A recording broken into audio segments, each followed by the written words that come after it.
That stadium was the loudest I've heard it in many years. Oh, but Ken can't catch passes. That's interesting. Probably got the most likes that day. Is Jackson Smith and Jigbert, could you put his slow start down to the injuries on the offensive line in Charles Cross and Abraham Lucas? I've written a very small essay called The Seahawks Offense Identity Crisis, and then I've crossed out crisis and called it inconvenience. When we get to week 1 and back, have we ever had two elite outside cornerbacks, true elite lockdown cornerbacks playing on the field together at the same time? Ladies and gentlemen, Seahawks and football fans everywhere, a very warm welcome back to the We Talk Seahawks podcast. I hope you're all doing well. I'm doing well because the Seahawks are 2-1, 37-27 over the Carolina Panthers. We didn't make it easy. When do we ever? My fellow lovely and well-respected co-host conveniently forgot during the week building up that, we were going to beat the Panthers by 20. We were going to blow them out by 20 plus, weren't we, Mr. Pietro Baron? But then he conveniently forgot that we were the Seahawks, and I can count on one hand the amount of times we've blown teams out 20 plus points in my tenure as a fan. So of course it was a closely fought win with a little bit of squeaky bum time up until the last quarter of football. But in the end, the scoreline reads like a fairly comfortable 10-point win. But in actual fact, we all know it was a little bit closer than what the scoreline maybe suggests. But another good offensive showing. You're frowning, but okay, we'll get into it. It's another very good offensive showing. Some good defensive plays and players sort of showing their worth and showing their ability again, especially a certain cornerback that we'll get onto. But before we get into any of that, I have to, as always, introduce my fellow co-host. So, Mr. Positive Pez, I've heard rumours that for some reason you're not entirely positive tonight. Maybe aside from one player, but how are you? I'm all right. I'm tired. He's tired. Listen to that, listeners. That's the first time I've ever asked Pez, how are you? And he's gone, I'm all right, instead of, oh yeah, I'm good. Every single pod we've ever done in the history of We Talk Seahawks, Pez's first line is, yeah, I'm good, mate. This one, I'm all right. So something's off, something's amiss. Yeah. I just disagree with your assessment of the game. That's it. Like, just solely my stress levels watching the game. Mm-hmm. If I'm uneasy watching the game, that to me tells me it was closer. Regardless of what the score is, it was closer than what it might look, or but this Panthers game, I was not worried one single bit. Not Really? a single bit. Nope. The way they were playing, almost like when we talked in the Rams game about adjustments, and like Mitch said, we just didn't adjust. The first half, I don't know. I was chilled. Like, I knew they were going to come out, they were going to adjust, and they were just going to take over the game. 25-7 in the second half. Mm-hmm. That's what the score was. That's the dominant second half. That is a really good adjustment change. That stadium was the loudest I've heard it in many years. It was. Like, I had to put it down a couple more notches on my telly from where I normally have it, because there was that much noise coming out of my telly at level 8. I had to knock it down to 6 just so I didn't wake my wife up. I think I woke up anyway. But yeah, I disagree with you. I don't think it was close at all.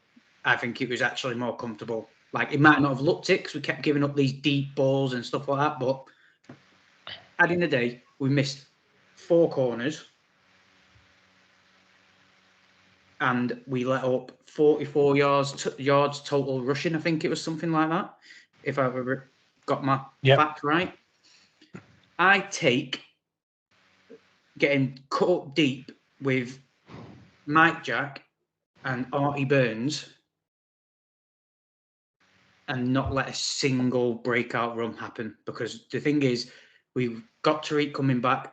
Trey Brown will be coming back because I think it was just a stinger. He should be good to go. Kobe should be back this week. Jamal's back. If we can stop the run the way we're doing it right now, and then we get all them back, I'm not concerned. So that's why I don't think the game was as close as like how you think it was by what you said. I just don't think it was. Like, we got cut deep, yeah, fair enough. It happened, but we were missing our main secondary weapons. And all I give a shit about this early in the season is, can we stop the run? Mm-hmm. Because as we've seen with many Pete Carroll teams, the adjustments normally come halfway to the back end of the season. Now, if we can stop the run as good as we're doing right now, it's a good platform to build from. Yeah. How good can we truly be by the end of the season? Yeah, we are, just to get out of how you doing Pez segment, we're not even started the pod yet, is we are people who are like, oh yeah, but we're getting gashed and this and the other. Just take a breather, get outside the box of the game, look at the bigger picture. We probably are in the best position we've been in years as a starting block.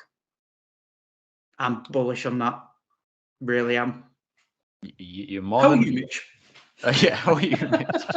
I'm just over here listening to it. I find myself agreeing with quite a lot of what you're saying there, Pez, which is filling me with hope for the pod, to be honest, because we're going to have a lot of agreement, I think, on some of these.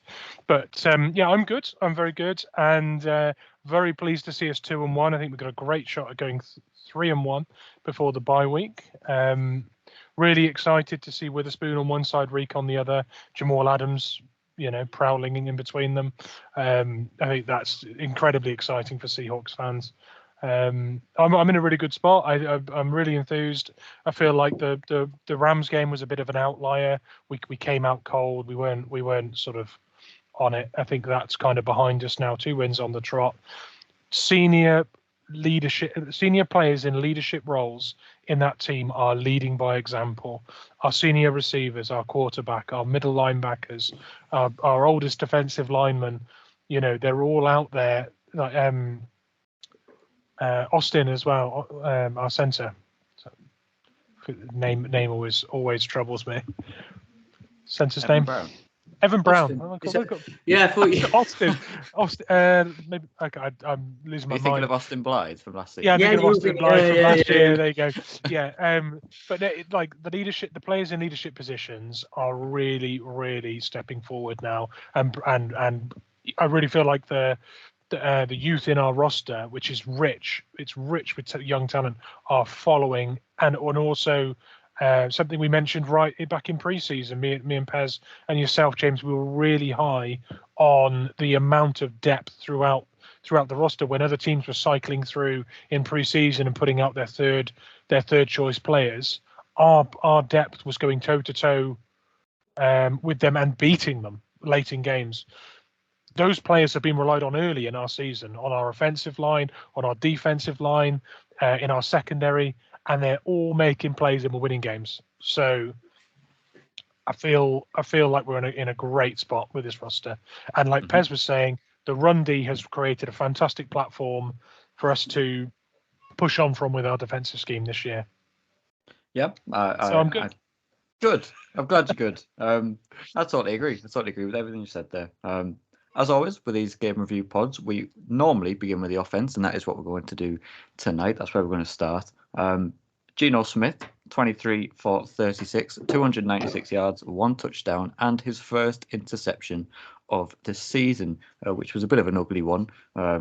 Bit of a trying to force the ball into a window that wasn't there, trying to get a little bit desperate at the time in the game, and he made the mistake. That's fair enough. It's his first one in the season. We can give him that.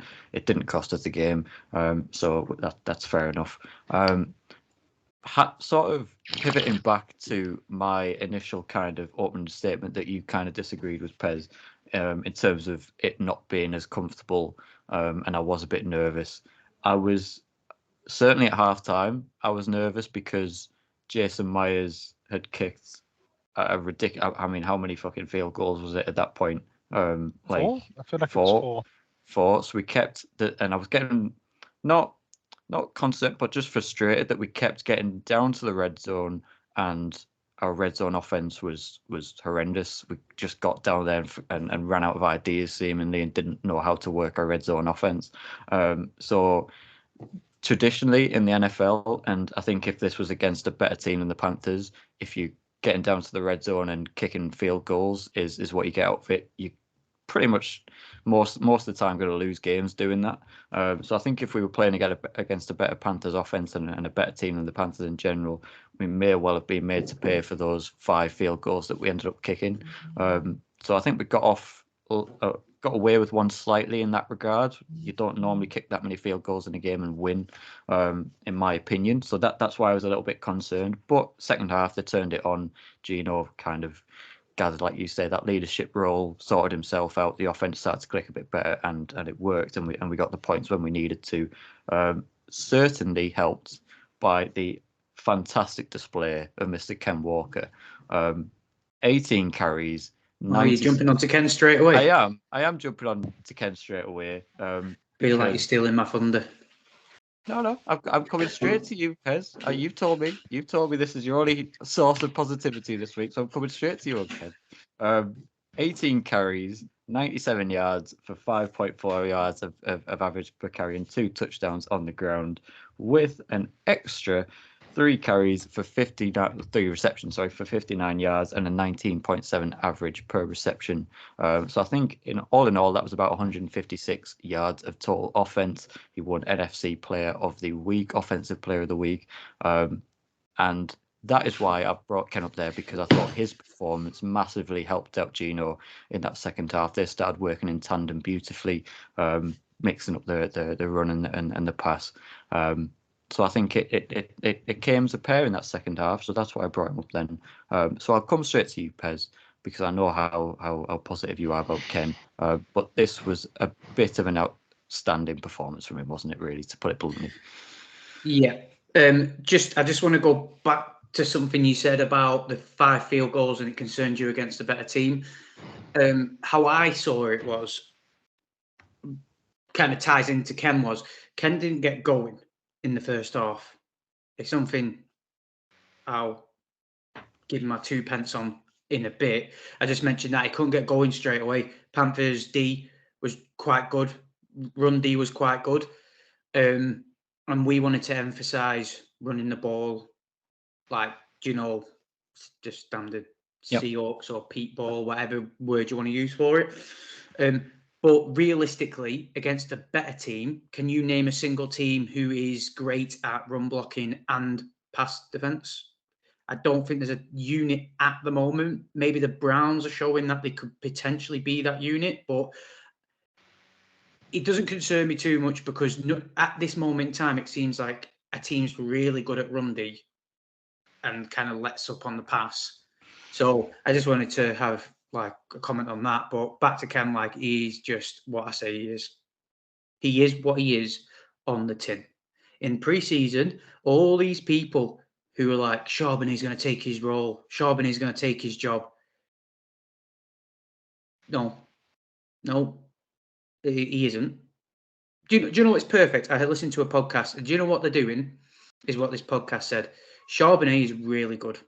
We got a glimpse this game of what if they two stay healthy at the back end of the year, what we are going to see in our run game, and it is going to be devastating for teams. Like they are going to be like the next duo of Alvin Kamara and Ingram. Mark Ingram, yeah, Mark Ingram. Them two, when they were together, and they were unstoppable because these two looked unstoppable together. But essentially, Charbonnet, it's kind of like insurance policy. Ken stays elite. We don't need to pay Ken because we've got a year extra on Charbonnet. We don't need to like just the league doesn't want to pay running backs. That's my 2 pence on why I think they actually picked Charbonnet up as a kind of big picture. If Ken stays elite, do we really need to pay him because we've got Charbonnet, who's probably going to be just as elite? But back to Ken, he is just sensational. Like I said it all off season. People who started panicking, people who are like, or bring fantasy in. It's like, oh, you can't draft Ken Walker because of Charbonnet. No. Ken Walker is elite. Ken Walker is, when it's all said and done at the end of this year, I am bullish on saying it, he will, doing what he's done in the first 3 games, he will be a top 5 running back. He's unstoppable. And he's only getting started. And that is, like, I don't know what else, like, any more superlatives I can say about that lad. He catches passes. And did you see him on the sideline going, chucking it about, catching them passes, chucking the celebrations about? That's like, oh, yeah, I can pass. I put it on Twitter. I said, oh, but Ken can't catch passes. That's interesting. Probably got the most likes that day by people because it's hilarious. It's fucking hilarious that, oh, he's not a pass catching running back. He's going to be an unstoppable running back. Like, he's just fucking incredible. And to bring some love to Charbonnet, what we got a glimpse of by them two, don't get me wrong, Charbonnet showed his capabilities. Still think I am right in saying that, well, it's not a bad thing, but by the back end of the year, you're going to see the confidence. I still, like, that game's really going to help him. But I still look at him sometimes and think, just watch Ken's tape. And when you see a big ball of players together fighting each other, don't try and fucking wiggle your way into a hole. Like, you had acres of room to your right, bounce out, go. Them kind of little things are like kind of like the bit, rookie nervousness, like don't want to fuck up kind of thing. Whereas Ken never seemed to have that issue. He just kind of like, I'm just going to do what the fuck I want. But this game, like, if that's a confidence builder Charbonnet needs, I feel sorry for the Giants this week. I think them two could probably go 100 yards together, like each. I think they could just destroy them. Like, perfect. Me and Mitch said it on our chat. Literally, Pete Carroll listens to this podcast. We literally laid it out exactly how it was. Ken wasn't getting going. And then Charbonnet came in. And for my fantasy team, I was like, get fucking Charbonnet off this fucking field now. And then he came back for the points. But exactly what we said. Boom, boom, boom, boom. Ken to finish. What's quite interesting, because everyone thought that it would be Ken, Charbonnet to finish. But that shows to me that Ken is the true number one. Mm-hmm. Because Ken wasn't getting going. So it's like, right, Charbonnet, you do the donkey work. Ken, red zone, you're going to go and get it. Amazing. Honestly, amazing. Yeah, it was pretty special.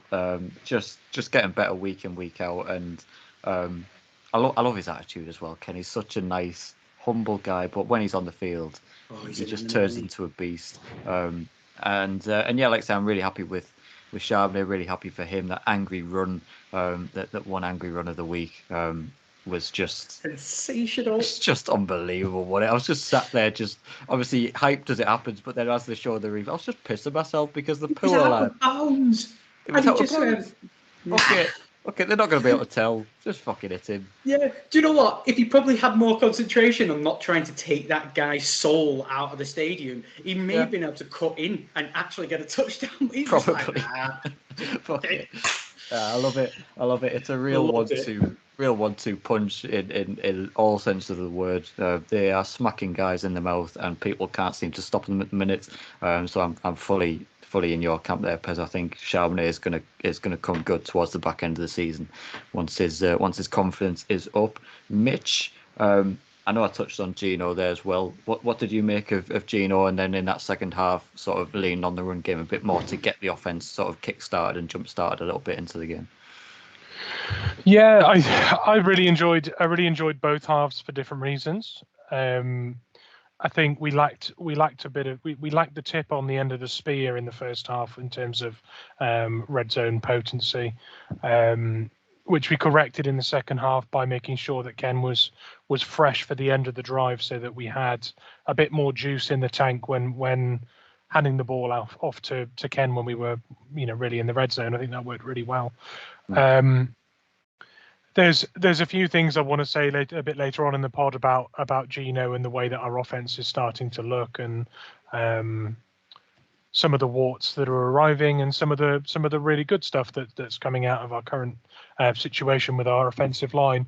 But I think everything that we talk about in terms of a negative and anything we talk about in terms of a positive at the moment with our offense, we do have to factor in that offensive line is incredibly depleted, and anything they're doing with it that is good, we really do have to factor in that. With a proper full force offensive line, these things were going to be even better. And we'll be less restricted in what looks we put out there because we won't have to play so many tight ends so often. But there's a few really interesting stats that have come out of the game, and I'm probably going to dip into a bit of that later. But in terms of going into the running back stuff, like Pez says, we said earlier on, I think after it was post draft, was it Pez, when we said about the way we saw. I can't remember, James, whether you dipped into that conversation or not. I can't remember, but I remember having a bit of a back and forth with Pez on it. And we basically said that we expected Charbonnet to pick up some of the workhorse reps in the middle of the drive and give Ken the option to rip off big chunks early and then give him the ball back later in the drive with fresh legs to finish it off and score his touchdowns. We saw that last week and we saw it this week. And it's no surprise to me that he's had four touchdowns in 2 weeks, and all of them came in maybe not strictly in the red zone, but certainly when we were within 25 to 30 yards of the end zone. So that's looking really good, that combination. And I think something that Pez might be quite interested in here, the snap count for the game, I think between the two running backs, Ken took about 53% of the snaps, and Charbonnet was on for about 40 odd, and then DJ Dallas in there a little bit as well. It was something. So it was a very tight split between them. But we saw Ken early and Ken late, and we saw workhorse reps for Charbonnet in the middle of drives. And one of the best things we saw was after that big hit that Charbonnet laid out on. I can't remember the fella's name, but he's irrelevant. He's in the dirt now anyway. The really nice thing was that Ken was called on to finish off that run, and his immediate reaction was to say, "No, leave Charbonnet out there. Let him try and get a touchdown." And that's when we threw it to Jake Bobo, and Bobo got the touchdown. And Pete Carroll said afterwards, Ken was really keen for Charbonnet to be out there to cap off that drive after that big hit. But the ball went to Bobo, so it didn't matter. But that's brilliant because it shows the two of them accepting that they have roles, they have a shared life within this offense without needing to be ultra competitive. They can be competitive and still encourage each other to be a unit. We saw that with Penny last year. Penny was really encouraging to Ken, didn't see him as a threat, saw him as a part of the same weapon. And now we're seeing Ken take Charbonnet in and try and succeed together. So I think all signs on the run game are brilliant. Shouting each other out on Instagram and that. Go and check my guy out. And Charbonnet is buzzing because every day he has reposted his video. Like he is like he's watching that thing every day, just like the rest of us. Just a quick one on Geno. I was just going through my screenshot stats I saw through Twitter and Instagram. When targeting DK this season, what's quite interesting because last year it was a bit up and down, wasn't it? Mm-hmm. He's 15 for 19, 78.9%, 234 yards. That's 12.3 yards per average pass. 1 touchdown, no interceptions, 135.6 passer rating. That's 134. 135.6. So I think that really bodes into what you were saying last week, Mitch. Do you know about how DK's improved so much that he's complementing Geno's perfect passing style by by being crisper on his routes, doing his breaks and stuff. So yeah, it's really. I just wanted to chuck that one in before we transitioned away from. Well, no, because it was great time because I was going to transition onto DK because you see it, you read his stat line: 6 receptions for 112 yards with an 18.7 average per catch. And I was looking at it and I'm going, it's an unbelievable stat line, and yet coming out of that game, no one's talking about DK Metcalf's performance. And it was one of those performances where like he's got 112 yards, but it was like not saying he didn't get it, but it's like it didn't feel like he had it because it was all like the Ken show and sort of the Charbonnet show. It was all about the running game, and it was like people are just forgetting that DK has just casually put up 112 yards on 6 receptions. Like the guy is, I dare to say it, but is he really becoming our wide receiver one over like a Tyler Lockett now? Is Tyler Lockett starting to take a bit more of a, not bench role, obviously, but a bit more of a backseat role, maybe coming towards the end of his contract? Are they thinking we've got to get DK as the locked-in wide receiver one? Do you know, just jump in here quickly, do you know how I feel what they're doing is, if you remember way back when we were Super Bowls, we were contenders, they did this with Doug Baldwin a lot. They did this with Doug Baldwin a lot. They did it with Jermaine Kearse a lot. And people forget these little intricacies through the season because they only remember the playoffs and the Super Bowl and stuff. But there were seasons where Doug might have been injured at the start of the year and you wouldn't see anything till the back end of the year. And I honestly feel like they're just thinking DK can take the workload. Don't forget, Tyler did have a questionable tag going into this game, if I'm rightly saying. Yep. So I just think he did take a backseat, and they're looking at it like they're doing a bit of their old school stuff where they'll put Tyler on the back burner, make sure he's good for the back end of the year. And they used to do this kind of thing all the time back in the day when we were like contending and we were like in the mix all the time. They do this weird rotation, what I noticed with their wide receivers, where you'd see loads to one guy and you're like, well, where's the other guy? And then back end of the year, he'd like blow up out of nowhere, just in perfect timing and stuff like. So I feel like it's doing that kind of thing again. Yeah.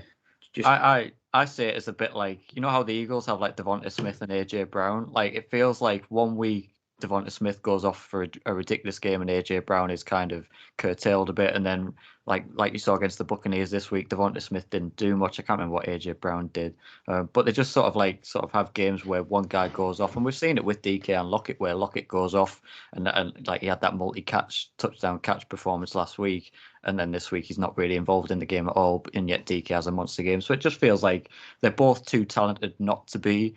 Like we've always kind of said, it's wide receiver one, sort of wide receiver like A, wide receiver 1B kind of thing with Metcalf and Lockett.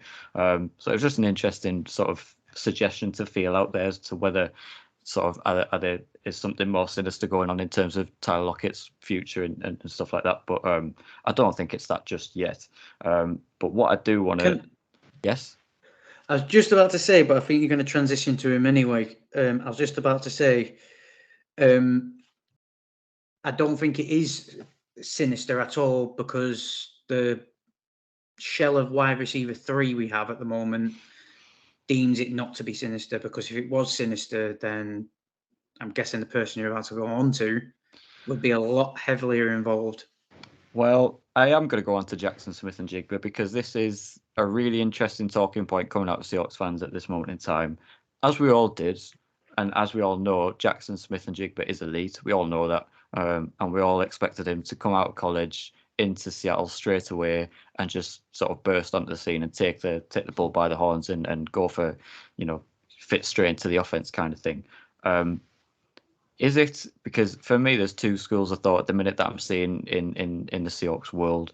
One is that the kind of just Gino is either, whether it's Gino or Shane Waldron, isn't sure how to scheme into the offense yet, and it's going to take a bit more time. Blah blah blah blah. Not necessarily that he's a bad player or anything like that. They just don't know how to use him yet, and Gino is more trustworthy in DK and Lockett at the minute. Or is Jackson Smith-Njigba, could you put his slow start down to the injuries on the offensive line in Charles Cross and Abraham Lucas, which then results in more 2 tight end sets having to be used in terms of blocking and having to go to them, and therefore you can't get JSN on the field as much because we're having to use more 13 personnel, more 2 tight end sets, which we are indeed seeing. And shout out Noah Fant, by the way, 'cause I thought he was excellent against the Panthers, but that's by the by. So I'll go to both of you, because personally I'm in the camp of that it's down to the tight end sets that we're running, and once Charles Cross and Lucas are back, then we'll see JSN potentially come into his own. So I'll hand it over to you. I'll take this first if I can. Sorry, I was just about to say I view it differently. So if you wanted, because if you view it the same as James, I'll go first just because I've got some stats for you. Mitch is so I've keen. written a very small essay called "The Seahawks Offense Identity Crisis," and then I've crossed out crisis and called it inconvenience. So this is my offense identity inconvenience, right? So Gino this year, 159 passer rating on intermediate throws. So throws to Tyler Lockett and DK have been extremely good. Running back 1 and 2 have been extremely influential late in games. Parkinson and Fant have been really good, and Will Dissly has been the highest graded tight end by PFF through the first 2 weeks. Okay, so tight ends working well utilized, running backs working well utilized, intermediate throws from quarterback to 2 wide receivers on the perimeter, really good. What we're not talking about there is JSN. So the crisis is this: JSN's game, no deep ball action at all, and we can't work on third down. That's what's happened as a result of this. So JSN is doing a brilliant job getting more separation than everyone apart from one person in the league, but is not being targeted on first and second downs. If you don't target your slot receiver on first and second down, you don't target him on third. Now, JSN only saw the field when we weren't playing 12 and 13 personnel. So every time we put 2 extra tight ends on the field to help our tackles, JSN was one of the players that sat. The entire second half against the Panthers, we played 12 or 13 personnel. So 95% of JSN snaps in this game against the Panthers was in the first half. 95% of his snaps in this game were in the first half when our offense was not clicking, right? So we had him out there and we were trying deep balls to Tyler, right? There were 2 deep balls where he had to play cornerback instead of wide receiver because we were throwing a ball too early because we couldn't set a pocket for Gino to sit in. So he was rushing a deep ball. Tyler was having to stop interceptions deep. So we didn't establish the run game in the first half. We couldn't establish the pocket without having extra tight ends on. Second half worked well because we played 12 or 13 personnel, extra tight ends, enabled the run game to flourish at the expense of JSN. And all of that happens because you don't use JSN on early downs. If you start an offense at your offense and go 3 or 4 yard gain with Charbonnet or Ken, you've then got 2nd and 4, 2nd and 5. You then go to JSN early in the snap when he's got that early yard on his defender. You've got another 3 or 4. You've then got 3 and 2, or you've got a first down if you manage to get yards after the catch from JSN, which is part of his speciality. As soon as you get to 3rd and 6, 3rd and 7, you're not going for a quick, sharp throw to JSN, because that's not your throw. You're then going to intermediate throws to tight ends, which means that JSN isn't on the field, and you're going to Tyler Lockett on out routes and things. So currently, our offense having to play 12 or 13 personnel to help our tackles is at the expense of JSN. However, I don't currently believe that when we have our full strength offensive line back, we're going to be going to him early on first and second downs. But I think they're missing a trick. That's our current identity crisis. That's how JSN is being underutilized. That's why we're struggling on third downs, because we're trying too much on second down and not going for quick completions and allowing that yards after catch potential that JSN has to get us a first down, not just make up some yards. And that is why the deep ball isn't happening, because instead we're going to intermediate throws because we're not protecting Gino long enough to get the deep ball. So we're going with the intermediate stuff. that's why he's got a great passer rating on those, because he's having to take underneath routes and breaks out of what look like go routes for deep balls, and they're breaking out and getting a 20-30 yard instead of a 40-50. Okay. That's my take. It's a very, very well written essay. I'm going to mark it down a little bit for lack of references. But other than that, it's a very well worded essay. Pez, before Mitch sort of embarked on his essay, you suggested that you had a different view. After listening to Mitch's essay, have you still got a different view, or have you been swayed? He makes very good points. That's why I love Mitch on the pod, because he comes from an analytical, statistical side, whereas I just kind of watch and get a feel of what I look at. And I built a picture from the interception, what was targeted to JSN, and then that video that came out where JSN looked dejected on the sideline. They made it out to be he was dejected because of the interception. I don't think it is. I honestly think he's dejected because where he was and where he got picked, if he had the ball targeted in his path, he was gone. He was prepared to take the ball in stride and go. Now, my concern is all this hype about JSN in the preseason. We always have that guy, don't we? Cody Thompson, fucking Russ's best mate, who's not there anymore. Penny Hart, all them people are like, oh my God, he's doing this, that, and the other.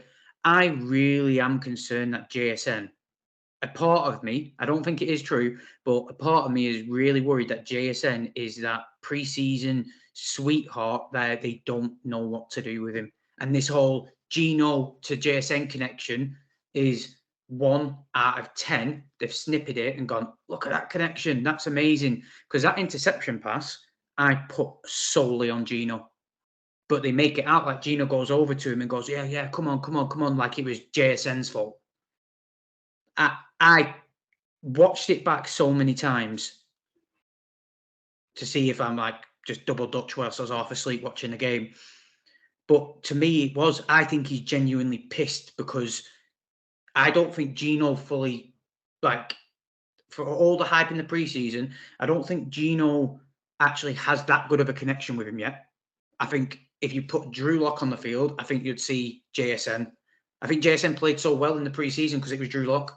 I'm starting to get that opinion of the situation. I think it's a Geno thing.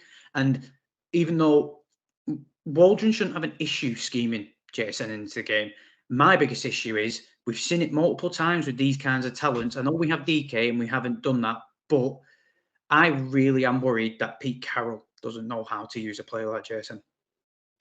He has so much influence in this team. Let's not, just because we're winning, let's not forget he has a big say on play calling on defense and play calling on offense.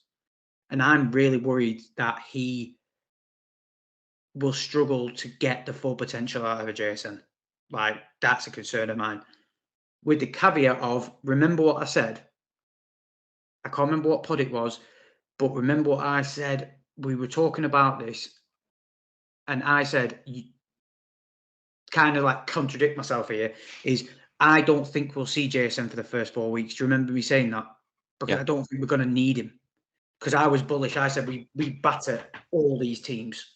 Like the Rams, like we said, I reckon they were just like half asleep, believed the hype that they're just shit and they were just going to dummy him. But these 4 teams, they don't need JSN. They don't need his skill set. That Bengals game, after the bye week, I think they're going to have they're not going to do it. Like, historically, looking at Pete Carroll and the way he does things, as fans, we get pissed. But he waits till a bye week. I've got confidence in saying that come that bye week, they're going to sit down, they're going to look at the tape, they're going to assess it and go, we really need to work on getting JSN into this game because for the Bengals, we are going to need him. We're going to need 3 receivers. We're going to need Charbonnet. We're going to need Ken. We're going to need everyone. Like, fair enough, Burrow isn't doing that great at the moment. He's injured, so it does benefit us. But they're still a lethal team. and it will probably all end up being a shootout. And I will stick by my guns and say no one needs to panic just yet. I think these first 4 games, give the bye week, and I think after the bye week you'll see a big second half for a 3/4 shift with JSN. But yeah, it's not looking good. Just a quick one for Mitch is see what his opinion is if he remembers this play. You might not. It's a little thing I picked up on. We were in the red zone and JSN was in the slot. And because we were in the red zone, they sat off. So they basically filled the end zone, kind of left, soft coverage essentially, left just behind the defensive line wide open, filled the end zone to stop any threats to the end zone. JSN was in the slot. I said to my mate when I was watching it, I said, if this isn't a JSN slant behind the D line, then I don't know what they're doing. Sets off, literally off the line. I'll try and find this play and put it in our chat. Off the line, just dummies his defender. Has a 2-step advantage of him straight out of the block. And then he does a out route where there was another receiver in that same vicinity. The middle of the field, from my memory, was wide open. He'd already dummied his receiver off his defender off the line. Slant him in. Just like, I am not an X's and O's guy. I'm not technical like that. But I even saw that and I was like, that's his speciality. Why are you not doing that? Why are you kicking him on the outside? If I recall the play as well, it wasn't like 3rd and goal either, because I think that we would have got a fresh set of downs completing the pass as well. And I think that was what frustrated me, because there was a quick crossing route. I didn't know that it was JSN, but I think there was a crossing route there that we could have got the completion, got a fresh set of downs, and it would have been left-hand side. And we ended up kicking a field goal, didn't we? And taking 3 in the first half, if I recall the play. No, but you're 100% right. And that's disappointing to me. But I think the biggest issue when he is on the field, obviously his production in this game was hampered massively by the fact that we set up in the second half to run the ball and play 12-13 personnel. It meant he wasn't even on the field. But if you look at the progressions that Gino makes, he doesn't go through JSN early in his progressions. And if you've got a player like JSN getting a yard on his defender with his movement off the line, he wants to be one of your first progressions, especially on first down and second down, because he gets a yard, he gets the pass. The pass is for 3 or 4, a couple of yards after the catch. That's a great first down. You get 4 or 5 yards on a first down, you're happy. With upside, there's upside there if he beats his man and wriggles free.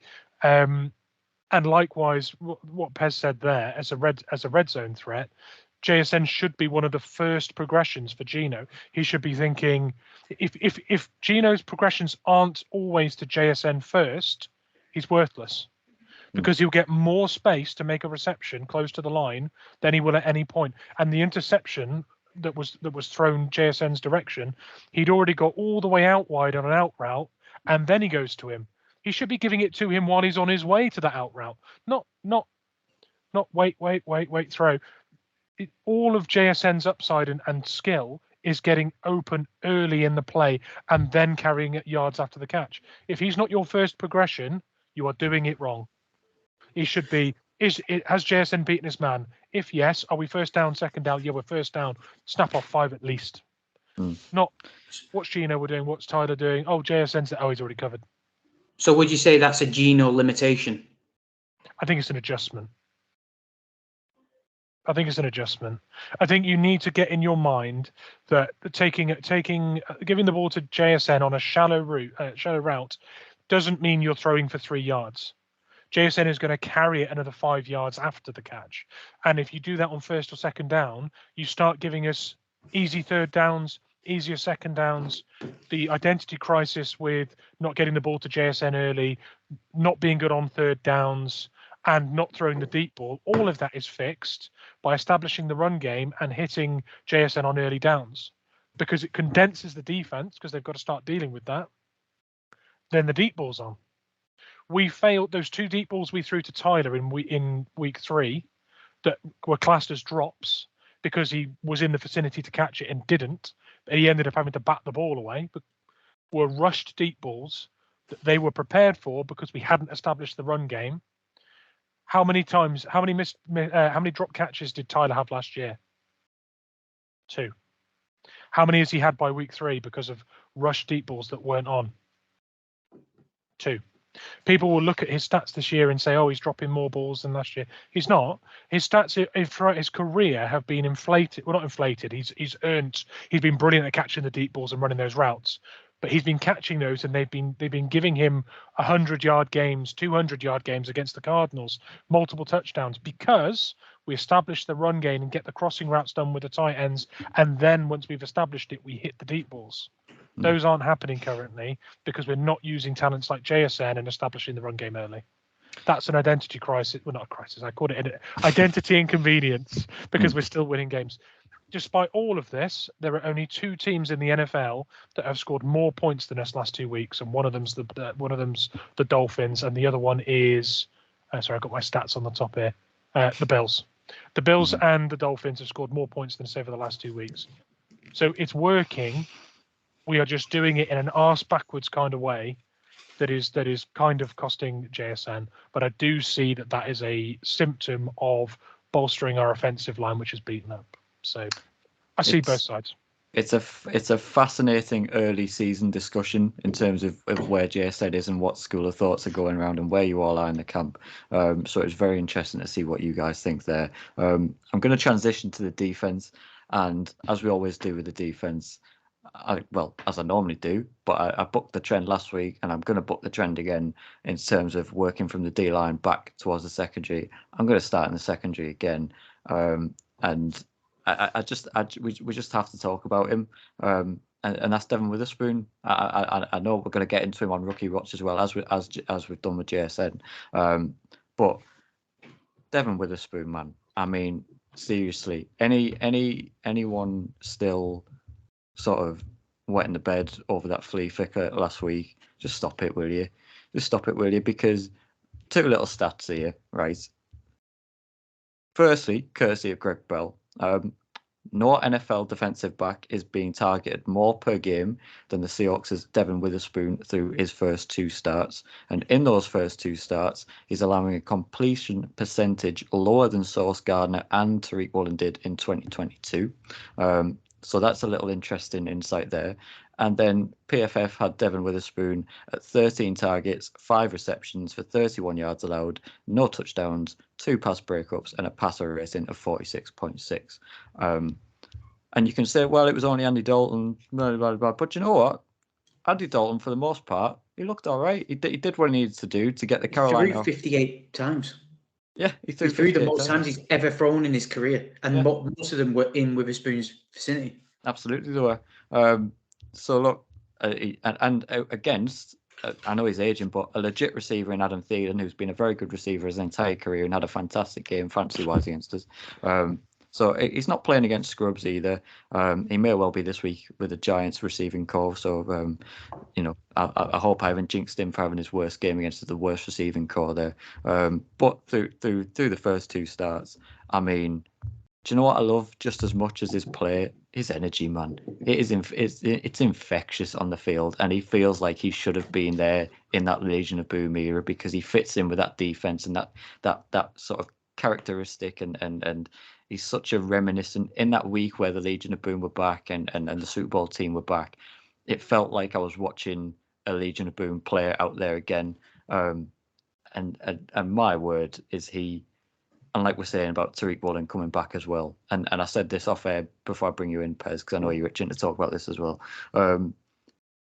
I don't think we've ever had certainly my tenure, but I might put it out there and say ever, when we get Tariq Woolen back, have we ever had 2 elite outside cornerbacks, true elite lockdown cornerbacks playing on the field together at the same time? Because yes, we had Sherman in the Legion of Boom days, but with all due respect, and these weren't bad corners either, but a Walter Thurman, a Byron Maxwell next to him on the outside, they're not elite Brandon shutdown. Browner. Brandon Browner, yeah, but is he an Brandon elite? Browner was a lot better than all of them. He didn't get enough credit for what he did. Better, but Didn't get was he? enough credit. He was better, but was he an elite shutdown, lockdown corner like Tariq is as well? And I'm saying, I would argue that Devon Witherspoon on the outside and Tariq on the outside is the best cornerback pairing Seattle might have ever had. I'm just going to put that out there early. It may be a bit of a controversial take, but I know you're itching to talk about him as well, Pez. So what are your thoughts on Witherspoon? And what was, again, like you said, I know Andy Dalton threw for the most times in his entire career, but a pretty sort of not poor, but there were times where our pass defense was pretty poor again, and Witherspoon is shining in and amongst it. What's your thoughts on? Yeah, I really like. Yeah, he's so good. He is so good. I said it off air, and I'll say it on there for the record.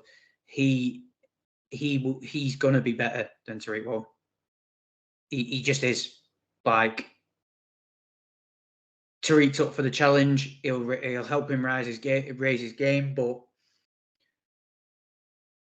I was the one who's concerned. No preseason at all. Chucked into the deep end, literally against the Lions. We lost terribly in the first game, and everyone had so much weight on his shoulders, and he didn't give a two shits in the Lions game, and that's a decent offense. The Panthers might not be as good, but 2 games and he's been targeted like a dog because these teams know he's had no preseason. But teams, trust me, after he finishes with the Giants this week, the Bengals are going to start questioning, should we actually try Tariq? Should we have Chase on Tariq instead of Witherspoon? Because he does everything. Run defense, pass defense. It's his energy. Like Julian Love looked like he just got a speed boost this game. Quandre, I listened to him on Bussing with the Boys podcast. He carried that injury into the game, so he very much picked and chose when he put the Jets on because he didn't want to aggravate the hamstring too bad. But you're already seeing the infectious nature of him, and that is the biggest thing for me.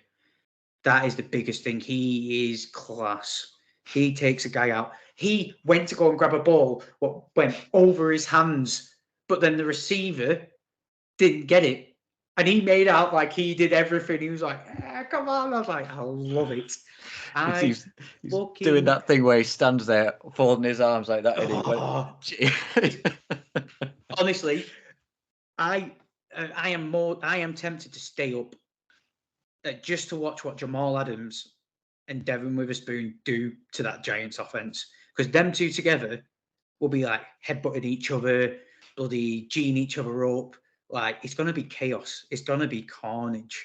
And it's like everyone. I know there's like the Legion of Boom there, and like there's a bit of incentive for everyone to play a little bit harder.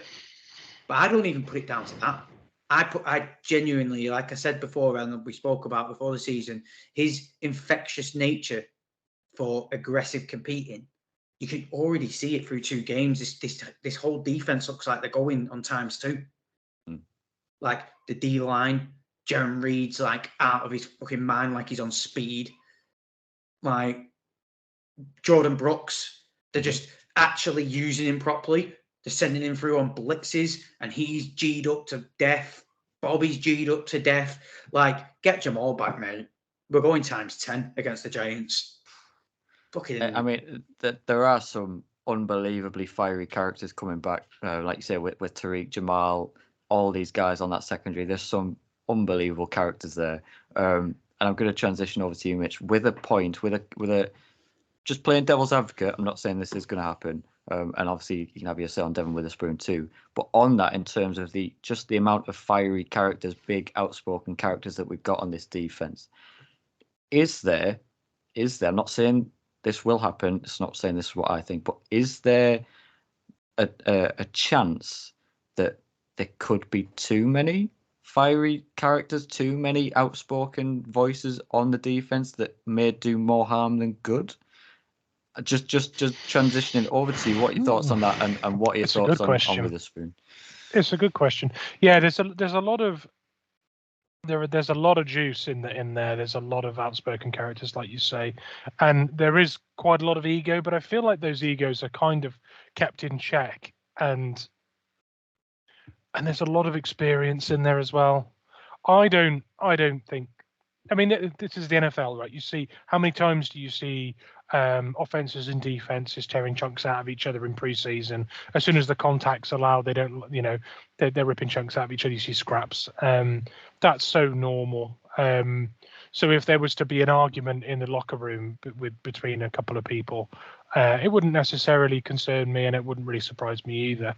So no, I don't think. I think it's possible and probably even likely, but I don't think it's the kind of thing that would destabilize the team. Remember, this team are every rookie that comes in, every undrafted free agent is told the second they enter the building to compete on everything. Doesn't matter if it's a lunch break game of table tennis or a food fight when they're coming in for the breakfast. Everything's a competition when you enter that Seahawks building. So does it concern me? No. Would I be surprised? No. Would I want to watch it? Yes. Yeah. I definitely would want to watch it because I think there's some fire in there. But no, I think it works to our benefit more than it could ever hurt us. So I'm not concerned. With Witherspoon, sorry, I'll quickly just dip in and I'll come to you, Pez, after. One thing I highlighted with Witherspoon when we drafted him is the speed at which he sees the game. He always seems to be one step ahead of the receiver. He sees the game in slow motion. His instincts combined with that make him, he never seems to be fully out of a play, and the speed at which he breaks on the ball is unbelievable. He's so twitchy when the ball's already left the quarterback's hands, the wide receiver's in position, looks open, and he comes in flying out of nowhere to get a hand on it. He's so quick with that, the way that he breaks on the ball. It means that he's very unlikely to attract yellow flags for fouls in those instances, because the timing of him arriving at the wide receiver and making a play on the ball and the receiver, because he always leaves a bit on them, is always a split second of that ball arriving. How many times have you seen it? He's in there like Superman, man. He is a blur on your screen. He's not in the frame, getting a hand in. He is out of the frame. Ball's been thrown. He's in. And that is Witherspoon all through college, all through what we've seen of him. He sees the game at a different speed to other people, and he is never out of coverage. He's always going to be able to get in there, and long may that continue, because Rika does the same thing. He gives space to receivers, makes them appear open, and uses its ability to break on the ball late to snipe. So loving that. Yeah, Pez. Sorry, I just wanted to jump in with the whole too many personalities. There isn't, because there's only so what you're going to see here, if Jamal can stay healthy, you're going to see the new. If you want to compare, but I'm not comparing them in the talents, I'm comparing them as personalities. You're going to see the new Sherman Earl Thomas. Watch the Sound of the Boom doco series, whatever it was called. Them two together, how did they G each other up? They were always in each other's faces. They were always, meh. That is literally what Jamal and Spoon are going to do the whole game. They're just going to G each other up, and it's just going to infect everyone else. And do you know what? So fucking what? So what if the egos and they start scrapping? What was great about that, about our championship winning competitive team, was they used to fight. They used to hold themselves accountable for everything. Yeah. Yep. And that's what, like, Witherspoon is going to be a sensation because he's doing it on the job. And except for a flea flicker and maybe a few, as it's shown in the stats, not that many, but maybe a few kind of beaten coverages, if he's doing that now in real game time, give him a bye week to just process, he is going to be sensational. Like, keep Jamal healthy. Fingers crossed Jamal can be healthy, because he stays healthy and reminds everyone what 9.5 sacks at safety looks like, with what our D-line is doing as productive as they are right now. And remember, when Jamal played his full year, he was one of our best run defenders. One of our best run defenders. Him and Bobby Wagner were our leading run defenders. Just everyone remember that.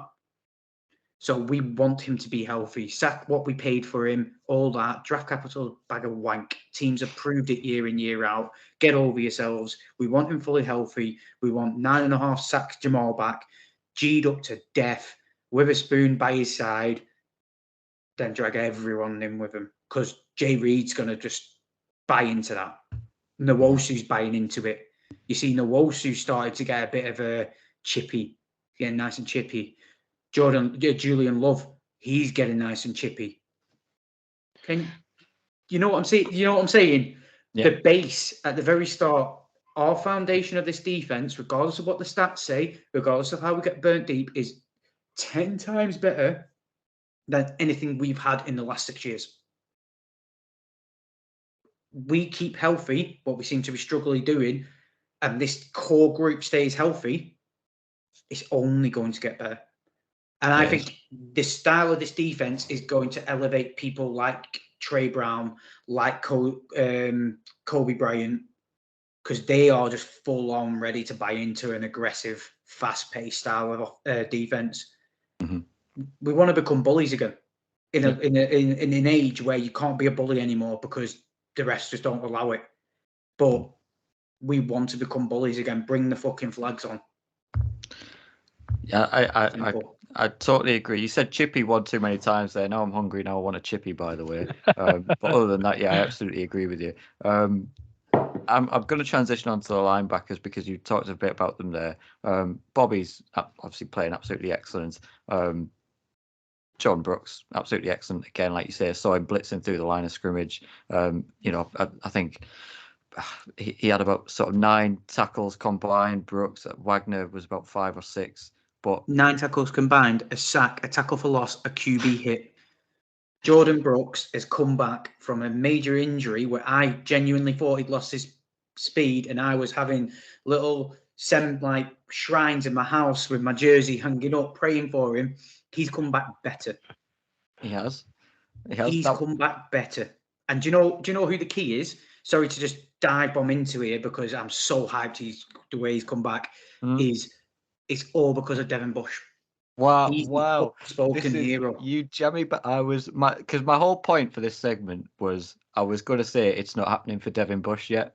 Because, like you say, I mentioned Jordan Brooks. You jumped in, which you're in your full right to do, because I know how much you love that man.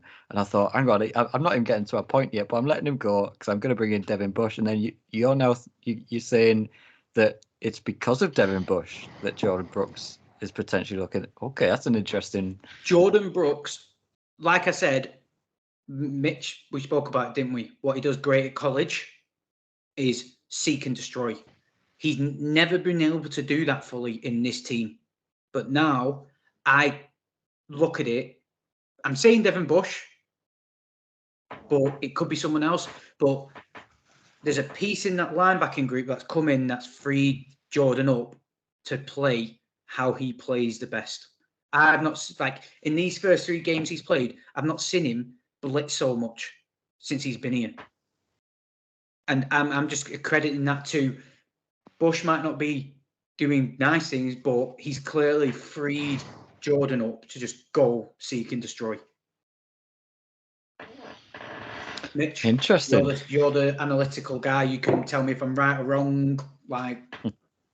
Maybe some homework for us. I've got my own take on our linebacker situation, and I genuinely think that when we see Jamal Adams play on Monday night, we're going to see him in a lot of different positions to what we're used to. And we didn't see much of him last year because he went out in the first game. But after he went last year, we saw other people put into Jamal Adams spaces to try and do Jamal Adams things. square pegs in a round hole. If Jamal Adams' role in the NFL is actually a round hole and he's a round peg, a lot of people will tell you he's been misused and he's an outlier in terms of that position as well. So we won't get into that now because that is a long debate. But having Jordan Brooks in a lot of blitz packages and rushing the passer, I think that might be a role we see Jamal Adams in some snaps as well. Because if you're trying to get him on the field and still keep the backfield loaded with talented DBs, sending Jordan Brooks or putting Jamal Adams in as a box safety and having him rush in the same scheme, I think that role might have been drawn up as a potential Jamal Adams hybrid role on some snaps as well. Because you could line up with one linebacker, people will be looking at it like, why is it only Bobby Wagner out there? But actually, if it's a passing down, you've got Jamal Adams rushing, and if it's a run play, Jamal Adams is as good as anyone getting sideline to sideline and stuffing runs, or supporting in the middle. So, I think that we might see Jamal Adams looking a bit like a linebacker on quite a few plays. Good. And also, I will say this as well.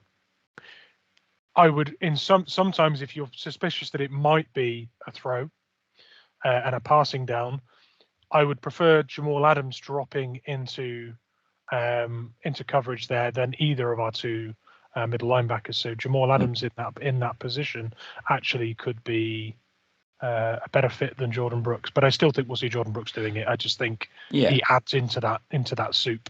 Well, like you say, naturally being a defensive back, you would expect Adams to have better feel of pass coverage ability than a Brooks or a Wagner or anyone like that. So that's fair enough. Going on to the D line. Two guys I want to give love to. Boye Mafe, 1 sack again. What a second year he's having. Like we all expected him to do on this podcast. He's proven us right. But how about J.Reed? Because for me, going back to what that season where he had like 9.5 sacks again, 9 sacks, or was it 10 sacks, whatever. I can't remember J.Reed playing as well as that in one single game, maybe ever in his Seahawks. That for me, even though his tackles don't jump off the chart, four solo tackles, 4 assisted tackles, but 1.5 sacks. Just his all-round play. He was involved in every single play, everything that was good on that D line. Like he took command of that D line so well. Have you got his full stats? I haven't got his full stats. 2 sacks. Well, my app's crediting 2 sacks, 1 tackle for loss, 3 quarterback hits, and 1 pass defense. That's ridiculous. Absolute psychopath. Ridiculous. That man. Like full disclosure, fully admitting, we can't hide when we broadcast these podcasts. They go on record. I said I wasn't totally convinced by the J.Reed signing when we were doing our free agency breakdown and stuff like that. I wasn't sure that he was the solution. He's a guy who knew the defense, knows the team, blah blah blah blah. But is he really gonna be a bolster and improve our interior defensive line, our run defense? I take it back. Through the first 3 weeks, J.Reed has been a monster. He's looking as good as he's ever looked. And that game this week against the Panthers, he just manhandled that offensive line and that interior of the offensive line. He was unbelievable. So I take it back, J.Reed. What a hell of a signing you're looking like, because you're talking about this improved run defense. I look no further than J.Reed and Bobby Wagner at this moment in time, that the ones that are spearheading that for me. I have a feeling I'm going to mention a name. I have a feeling I can see Mitch's face and he's itching here. I'm ready, and I know what you're going to say. Can I mention a name? I know. Well, I'll do the initials. Are you going to speak and talk about an unspoken hero of the initials ME by any chance? Yep. And we had our little back and forth on it. Thank you. Stage set. It's me. Curtains part. Okay, so me and Pez had a little thing, but pre-season where Pez wasn't sure about Mario Edwards because he was a journeyman defensive lineman that had been around the league. And I think a lot of people had seen that as a potential weak spot as a starting player this year. And I said, and I don't want to go I told you so here, but it's a definite I told you so situation. I'll do it. Where basically I just said that I think he's a really good scheme fit for us. He's got a lot of experience. And if he does his job as well as I think he will, he'll allow other players to flourish on that defensive line. And last week, he was our highest rated defensive player on PFF with just under 91 rating. And he also had the most pressures on our team. So without filling up the box score with sacks and tackles for losses, he generated pressure, did his job, occupied his man, and allowed other people to fill up the box score with sacks and tackles for losses. So I feel like that is a really good scheme fit for us. I think without being a splashy player on our team, he's consistently doing a good job. And he's one player we've not mentioned in terms of injuries. So if he can stay fit and keep doing his job consistently, I think you'll see J.Reed get a lot of joy. Do you know what's interesting as well is I just went through the stats then to see what he's accumulated. He's accumulated his 2 QB hits from the Panthers game and a tackle for loss in the Lions game. He didn't play or he didn't record a stat in the Rams game. Mm-hmm. And I think after the Rams game, our D-line was a lot better against the Lions and the Panthers. So, Mitch, you are right. You did tell me so, because how it is looking now is he is actually the silent X factor. And again, just to harp on to people who are a bit concerned about our defense, just think about when we had an elite defense, it wasn't because of who did what at the back. It's because of who did what at the front. Red Bryant, Clement, Mebane, all the unspoken heroes. And we have, looking at these 2 games when he's played compared to the one he didn't, we might have a little secret X factor that no one's going to know, because he doesn't do anything much. He just does a lot. He's like Frank Clark for J.Reed, I think. And he's just a good scheme fit. He's a handful at the line. He needs to be accounted for. And as soon as you force your opponents to match up 1v1 because J.Reed is a problem, because Mario Edwards is a handful for his guy, it means that whoever beats their man first is going to get to the quarterback. And I don't know how many Weetabix J.Reed had on that Sunday, but I need to know the number because it was unbelievable. I think he went honestly, he is looking like the 10 sack season J.Reed. He's come back with something to prove and with a massive chip on his shoulder. And if that's what he brings to the front, you add that to what Jamal and Spoon bring to the back. Well, if you look at last year, we had such a punchy secondary that we were dreaming of being able to stop the run to force some throws into the backfield. We wanted to see more of it. We wanted to see a hurried quarterback forcing the ball into contested situations in our secondary. But instead, people were handing the ball off to the runner, and we couldn't deal with it, and they just kept marching the ball up the field against us doing that. This year, we're stopping the run and forcing teams into the air, and we're depleted in the secondary, and we all want to see Reek out there against balls from rushed quarterbacks. So, and on the subject of rushing, we had the league's leading amount of pressures this week with 36. No one else got close to 36 pressures. I love it. Possibly because they had a quarterback throwing 58 times, yes, and no one else in the league did. Yes, but that could explain some of it. There is, however, as good as they were on that, there is, however, one aspect of this defense that I am concerned about. Nothing player-wise, individual player-wise, but this third down efficiency is not good enough for me.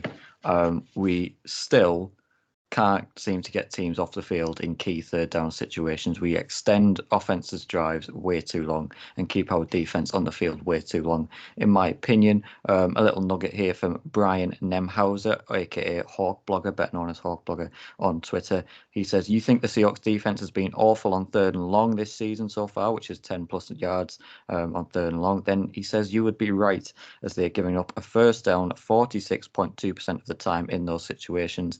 That is 31st in the league. Forgive me, I don't know who the worst team is, but there is only one team that is doing that worse than the Seahawks." it's just a killer, man. It's a killer. You can't keep your defense out there for too long. You can have all these talented guys that we keep sort of waxing lyrical about on the podcast and in the Seahawks Twitterverse and stuff like that. But if you keep them on the field for too long, they're going to start burning out. They're going to start getting tired. As good as Witherspoon is, as good as Bobby is, as good as Reek is, all these players.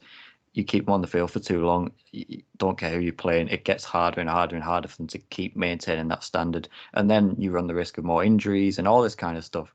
I just wish, and like we said, whether it's a scheme thing, whether it's this soft coverage, prevent coverage, where we give teams far too easy first downs and allow them to extend drives by not being aggressive enough on third down, that's potentially my opinion. Well, no, it's not. It is my opinion. I'll say it like it is. It is my opinion. Yes. I was just going to say I've got 2 points to make on that. I do actually have. I mean, it's not going to surprise you if I say I've got a stat, but I've got a stat. So we gave up 400 yards against the Panthers. 60% of the yards we gave up from that 400. So I believe that's 240. So 240 of the 400 yards we gave up were on third down. It's not good enough. Which is crazy. And I was going to say something else about that as well, but no, I'll let it go to Pez if he's got something to say on that. I did have another stat, I'm sure I did, but yeah, go on. If you got another stat. I was just going to say, yeah, I think the giving up so much on third downs is symptomatic of playing a bend but don't break style offense, because that is the mantra, but not having all of your playmakers in your secondary. If you're going to try to limit them and make them go long on these drives, you need someone to just go, nope, that's the end of your drive because I've created a forced fumble, or because I've intercepted, or you need all of your guys that make those plays in there, because that's what you're stalling them to do. You're not just trying to let them score a touchdown really slowly. You're trying to stall them long enough for someone to make a play. And maybe that is Jamal Adams when he comes back. Maybe, I don't know. You think you got to remember, you remind me about something I really wanted to fucking rant about this defense. Oh no. I'll keep it short and sweet because there's not really much. They're just shit, so there's not much to really go into with it. But I don't know if this game, we haven't been great for the first 3 games on third down. It is because of Pete Carroll's stupid prevent defense and his stupid soft bend, don't break, let him get these yards and that yards. And then when it gets into the crunch, like zones of the field and the yardage of the field, that's when our secondary becomes elite. But then we don't have any of our secondary weapons because we're playing with Mike Jackson, who I don't know what he's decided to do this season, but he literally lazes his ass around that fucking field, getting beat left, right, and centre. He is awful. I am saying that as just a fan being annoyed, because I am not a professional footballer, so I don't really have the right to say that. But he is, from what I've seen, awful. The reason we got beat so many times in fucking third and long was that twat was just giving his guy 20 fucking yards and going, oh, I'll come and get you. Like, what was he doing? Head up his ass 24/7. Ever since pre-season, ever since week 3, he's not changed. He's not improved. He doesn't look like he gives a shit. It almost is like he's considered to the fact that he's a rotational player and he's acting like a rotational player. Because he had an opportunity in this game to go, remember what I did last year. Remember what I can do. But he didn't. He's just like his half-assed attitude, all I've seen pre-season to now. It's like he spat his dummy out because Witherspoon's come in and he's considered to the fact that Witherspoon's better than me, so he's going to beat me out for my job, so I'm not going to give a shit. Him, Artie Burns, another one.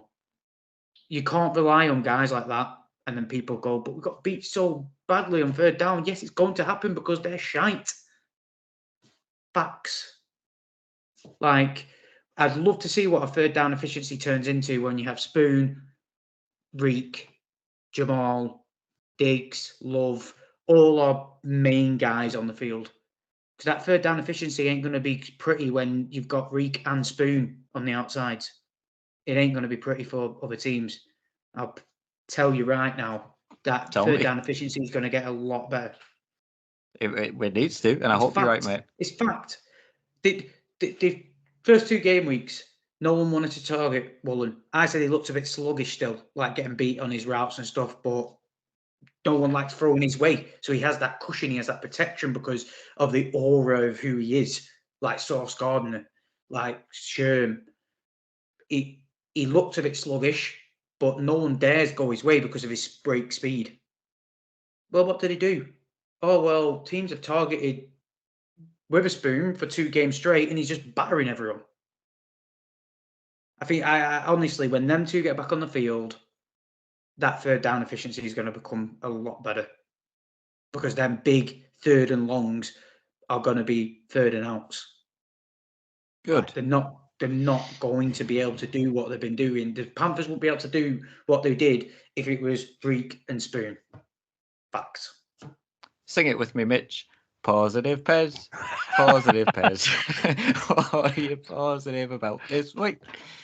Love it. Absolutely love it. Very good. Oh, we transition into positive Pez. Oh, yeah, I'm just saying it for, Why not? you know, I'm The just saying Giants are going to get destroyed. And I mean, it's going to be both sides of the ball domination going into the bye week. Might be an outlier. Might be a bit like people like, oh shit, are these Seahawks actually for real? We're going to get all our main guys back and we're going to put an absolute show. We love MetLife. We don't know how to not put a show on in MetLife. We're going to go in there and we're going to fucking destroy them. And we're going to destroy them with Ken and Charbonnet. I think both of them are going to be. Ken's going over 100, just what he does. Charbonnet's getting up there as well. I'm even going to call Charbonnet's first touchdowns coming in this game. 100%. JSN, I might be positive, but I'm not that positive. I'm still going to stick by my guns and say. On that, Charles Cross likely to be back. And with Charles Cross likely to be back, possibly less 12 and 13 personnel. Let's go, Mitch. More JSN. I'd say more snaps for JSN, more situations for JSN. JSN touchdown. I'm actually going to join Positive Pez on his positive thing here. I'm just going to, sorry, this is positive Mitch time. I'm going to say we establish the slot work with JSN. I think Gino has seen how it's affecting JSN. He's going to try and get him involved early downs, establish that, get the run game going, defense condense, and we're going to see some Tyler deep balls as well. That's what I think we're going to see as well. I think we're going to see JSN become a problem to the extent they have to scheme for it. Then we hit Tyler. And I'm just going to love that complementary football that comes about from those situations. How many touchdowns is JSN going to get, Mitch? 3. About Pez on his own section. Love it. Love it. Are you joining us, James? Are you going to put a downer on it? Do you know what? This week, because I feel like you need it tonight, Pez, I'll join you. Right? Tariq Woolen's coming back. I'm going to call it. First game back, he comes back with a bang, picks off Daniel Jones. I'm not going to say pick 6. I ain't going to go ecstasy level positive, but he's going to get a pick on his first game back. And do you know what? I have a really weird feeling that. Do I? Say it. Say it. I have a feeling Jordan Brooks might also get his first interception. I don't know why. That's I feel like one. it is a wild one, but I feel like and there's a little bit of method to it because I feel like the Giants will abandon their plan of getting the ball to their receivers when Tariq and Devin Witherspoon are out there locking down their fucking basket case receivers. So I think this is the case. This is the game that they'll try and get the ball to Darren Waller, knowing our kind of maybe potential weakness covering tight ends across the middle of the field with this soft defense. However, I think I feel like this is Jordan's game with how electric he's looked at the start of the season, where he'll jump her out to Darren Waller, and he'll get his first pick. That's my 2. My only, no, I'm not going to say it because that's a negative, and I'll get told off. Yeah, I was going to mention keep it positive, maybe, keep it high, keep it. Yeah. Don't mention it. All right, keep it high. No, I'm not going. No, I'm not going to mention it in the negative. We'll leave the pick 6. We'll leave the pick 6 for Spoon as well. Pick 6 for Spoon. Fucking hell. We'll still find a way to lose this game. But I'm joking. I'm joking, aren't I? I'm shocked. I'm joking. Jason 3 touchdowns, Charbonnet a touchdown. Yeah, but we're Seahawks, Ken aren't we? gets complimentary too. How much are the Giants planning to score? We're on 60. We're matching the Dolphins this week. We're going old I know, school. yeah. Cardinal shutout, 54 bloody points. Oh, fucking hell. Yeah, okay, yeah. That was with Pete Carroll as well, so That it can was- be done. It can be done. It can be done. Yeah, I'm fully on the positive train, so I'm not gonna be negative, James, tonight this week. I'm not gonna do it. Tariq's back, and the David Attenborough gif will be back this week in our Discords and our WhatsApp if he does get a pick. Are you aware of what that is, Mitch? Aware of what? Sorry. Oh, I don't think he's seen the Attenborough pick. Has he not seen the Attenborough gif? No. I have a bit of a tradition. I haven't. I have a bit of a tradition when Tariq Woolen gets a pick. I put a nice little gif of David Attenborough extending, sort of, well, making the gesture ways, having a nice time, to put it that way, if you know what I mean. He's polishing the lamppost. I don't know, without saying what he's actually doing to keep it PG, even though we're not PG podcast. That's what he's doing. So if he gets one, into this segment, love yeah. it. Yeah, it's a bit of a podcast tradition. Anyway, we've definitely just gone wildly off on a tangent here. It's like we've not even finished the pod, and we're just finished the pod. Yeah, we talk tangents. That's what we do. Anyway, listen, Giants 3-1. It's going to happen. We're going to get our predictions right going into the bye week. We are going to be 3-1. We're manifesting it. But listen. Thank you to all of you, as always, for tuning in with us. We know, believe you me, we know we talk shite, and you don't have to tune in with us every week. But to those of you that do and keep coming back, you do. You subscribe to us. We love you all, whether you get us through the audio waves or through YouTube. We don't care how you listen or watch us. We're going to have some interesting things coming up in the next few weeks as well that we're going to get into. Very soon, potentially starting this week as well. A new little partnership that we're very excited that you'll find out more about when it drops.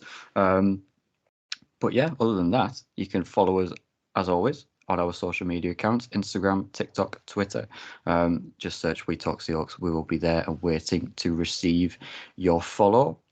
We have a Discord, which is the pinned tweet or pinned X, whatever it's called now, on our Twitter. The link is there. Feel free to join. It's a nice little small community. I'm doing your job here, Pez. You go and have a lie down, son. Sleep like a log tonight, you. No time for bed. I know.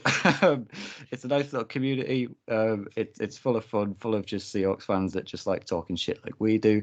But you don't get shot down for your opinion, unless you're saying Tariq Woolen's shite. Then I will be shooting down your opinion. But I'm sure you won't be. But no, yeah, it's a really fun little place to talk Seahawks, and we do have a laugh in there. So please do feel free and join if you're not already joined. We're going to have a rookie watch coming out this week as well, where we're going to talk more about our rookie performance from this week and looking forward towards the Giants game. So that's going to be fun as always with the main man Mitch at the helm. And like I say, we've got our new partnership coming up this week or in the next week as well at some point. So that's going to be fun as well. Add a new element to our podcast and our show, branching into maybe a new sector of the world of football that we haven't sort of tapped into yet, which will be a lot of fun that we're all looking forward to. But for now, we'll be back to talk about the Giants game. Whatever happens, win, lose or tie, whatever happens, whatever unique Seahawks way we find of winning a game or losing a game, we'll be back to talk about it. But it's winning a game because it's positives this week. So we'll be back to talk about a Seahawks win over the Giants, and we'll go 3-1 into our bye week. But until then, stay safe, stay tuned, and as always, go Hawks. Go Hawks.